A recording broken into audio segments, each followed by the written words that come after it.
আসসালামু আলাইকুম গাইস, আশা করি সবাই ভালো আছেন। আমিও ভালো আছি। চলে আসলাম নতুন একটি ব্লগ ভিডিও নিয়ে। আজকে একটু অন্যভাবে মুরগি রান্না করব, ব্রয়লার মুরগিটা।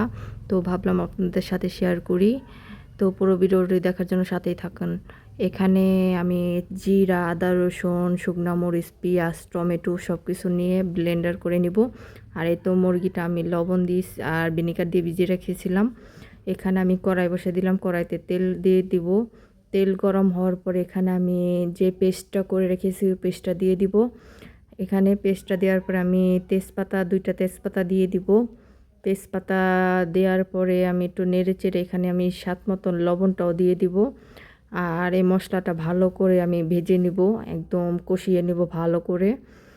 আর সবসময় তো ঘরোয়াভাবেই রান্না করি, তাই ভাবলাম আজকে একটু ভিন্ন স্বাদের রান্না করি, আপনাদের সাথে শেয়ার করি। এখানে আমি ধনিয়ার গুঁড়ো, গরম মশলার গুঁড়ো, তারপরে আপনার হলুদ মরিচের গুঁড়োটা দিয়ে দিলাম। দিয়ে দেওয়ার পরে আমি ভালো করে নেড়ে চেড়ে আমি মশলাটা বেশ কিছুক্ষণ ধরে কষিয়ে নিব। তেল ছাড়া পর্যন্ত আমি ভালো করে বেশ কিছুক্ষণ ধরে কষাবো, ঢাকনা দিয়ে ঢেকে। এভাবে আমি কয়েকবার করে কষাবো। আর এই মশলাটা ঢাকনা দিয়ে ঢেকেই কষাইতেছি, কারণ প্রচুর সিটে অ্যাক্সিডেন্ট হওয়ার চিন্তাভাবনা আছে, এই কারণে সম্ভাবনা আছে। এখানে আমি মুরগিটা দিয়ে দিলাম। মুরগিটা দেওয়ার পরে আমি ভালো করে নেড়ে চেড়ে কষিয়ে নেব। মুরগির গায়ে জানি মশলাটা ভালো করে লেগে যায়, ওইভাবে ভালো করে মিশিয়ে নিয়ে তারপরে আমি ঢাকনা দিয়ে ঢেকে দিব। ঢেকে দেওয়ার পরে আমি ঢাকনা খুলে আবারও একটু হালকা পানি ছেড়ে দিয়ে সেখানে আমি নেড়ে চেড়ে নিব। বেশ কিছুক্ষণ ধরে কষাবো মাংসটা। যতক্ষণ ধরে পারফেক্ট কষানো না হবে ততক্ষণ ধরে বেশ কিছুক্ষণ ধরে কষাবো। আবারও ঢাকনা দিয়ে আমি কষাবো। তারপরে এভাবে কষে ঢাকনা খুলে আমি এখানে টক দই দিয়ে দিলাম। আমার টক দইটা একটু বরফ সহ আমি ওটাই দিয়ে দিলাম, কোনো সমস্যা নেই। এভাবে দিয়ে আমি ভালো করে একটু নেড়ে চেড়ে মিশিয়ে নিব। টক দইটা জানি মেল্ট হয়ে যায়, ভালো করে মিশাবো। আর এভাবে একবার হলো ট্রাই করে দেখবেন এই রান্নাটা। এইভাবে খেতে ব্রয়লার মুরগিটা অনেক ভালো লাগে। যারা ব্রয়লার মুরগিটা না পছন্দ করেন তারা একবার হলো এইভাবে রান্না করে খেয়ে দেখবেন।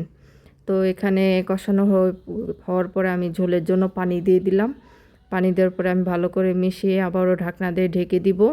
ঢেকে দিয়ে বলক ওঠা পর্যন্ত ওয়েট করব। বলক উঠে গেলে ঢাকনা খুলে আবার একটু নেড়ে চেড়ে নিব।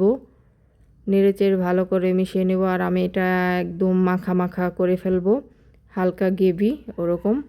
এই তো ভালো করে আমি কয়েকবার নেড়ে চেড়ে রান্না করে নিব আর ঝোলটা কমায় ফেলবো।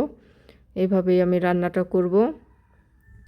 আর লাস্ট আমি জিরা ফাঁকিটা দিয়ে দিলাম, ভাজা জিরার গুঁড়োটা দিয়ে দেওয়ার পরে আমি একটু আবারও ঝোলটা একটু কমিয়ে নিব। আর একবার আমি লবণটা চেক করে নিছি, আর লবণ স্বাদ মতন দিয়ে দিব। এভাবে দিয়ে আমি রান্না করে নেব। এই তো আমার রান্নাটা শেষ, ফাইনাল লুক। আর আমার ভিডিওগুলি কার কাছে দেখতে কেমন লাগে সবাই জানিয়ে যাবেন। একটা হলো লাইক কমেন্ট শেয়ার করে যাবেন। পুরো ভিডিওটি দেখার জন্য ধন্যবাদ।